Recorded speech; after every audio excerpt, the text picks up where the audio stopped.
Right, so in today's video, I want to talk a little bit about how you can improve the soil of your lawn without actually going out and replacing it. Often people want to replace the soils because the grass experiences quite a lot of dieback over the winter, and they think, well, if we just replace the soil with something that's more sort of freely draining that the water can't sit in, it's going to solve the lawn's problems. However, there's a number of things you can do that will mean you don't actually have to go out and replace the entire space. And that's because digging it all up and replacing it is time consuming, but more importantly, it's really expensive. And if you think about anywhere outside of your house where there's grass, the council don't go round and dig up the entire space and replace the soil so that the grass grows. They just have the right grasses in the right places that thrive naturally in those environments. So the first thing you might want to consider doing is actually changing your grass variety. A lot of new builds now, and even when you go onto websites that sell grass seed, a lot of what's being pushed is ryegrass, and in the right space, ryegrass can look amazing. However, we used to have ryegrass on this lawn, and I'll show a clip from a previous video at this time last year when it was rye, and you can see how much of the lawn has actually died back compared to the amount of grass that we have now. And that's because rather than having rye, we've now got bent grasses and fescues, and the main reason why those plants improve your soils is to do with the root system.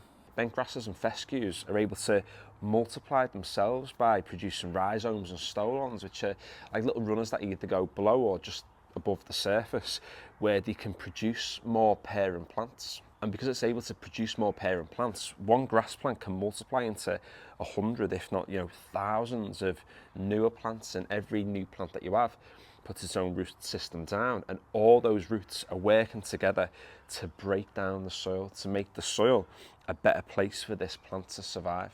If you think about a ryegrass plant, one seed creates one plant, and that one plant's only going to create one root system. If you want to improve that root system, then you have to get on with even more grass seed to improve it. It's not going to naturally do it itself. It's going to take a lot of intervention from you. Whereas this grass variety is working for me.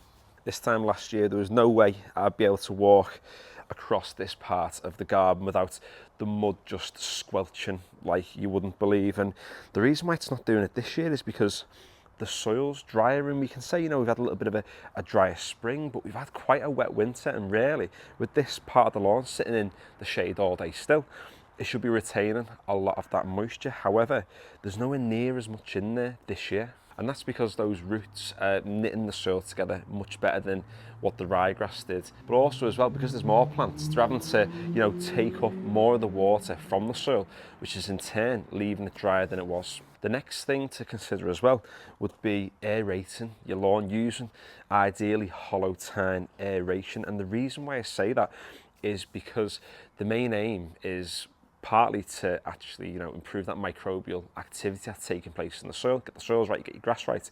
But really, it's about drying out the soil. If we think about clay soil, for example, it's the one soil that people don't really want, and it's because in the winter it gets too wet and holds onto too much moisture, and it's the reverse. In the summer it goes too hard, too dry, can't hold that moisture nearly as well. So if you think about the autumn and the spring, if we aerate the lawn, what we're going to do is take some of that moisture away from that clay soil, enable it to dry out, make it a better place for that grass plant to be. And that means we don't need to replace it with a sandy soil, because we're using aeration to kind of combat the problem that that type of soil has. And something else you can do to, improve the soils is to get on with feeds that don't just feed the grass plant, but that actually feed the soils. You're talking more kind of granular feeds, because if you get the soil right, you'll get your grass plant right. You're talking about getting on with things that contain like your humic acid, your seaweeds, stuff that's going to increase that microbial development in the soil, and then that's going to feed the plants. Now, this space here isn't a perfect lawn. It is patchy in places. It's not perfect all over, but compared with this time last year, it's a night and day difference, and it's only going to improve as time goes on. It's been bent fescue for less than 12 months, but with the right grass variety there, with the right feeds going down, we're going to slowly improve that soil, and hopefully within time have a much better soil as a result. So before you rush out and do everything you can to fix your lawn as fast as you can, just ask yourself the question, you know, why did your lawn go wrong this winter? Why have you had lots of dieback? Why haven't things gone as you expected them to?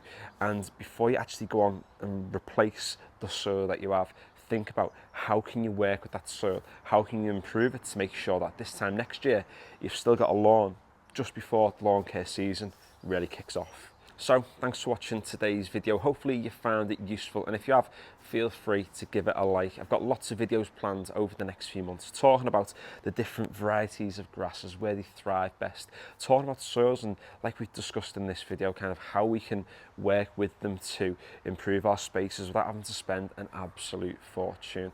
Everything on this channel this year is going to be getting done on a budget. I might be using equipment that's a little bit expensive, but you really don't need to, and I've got a video about that coming out soon as well. So if you have enjoyed it, like I said, feel free to give it a like. If you want to follow along with any more content like this or any garden or lawn renovation stuff, consider subscribing if you haven't already. And finally, thanks for watching.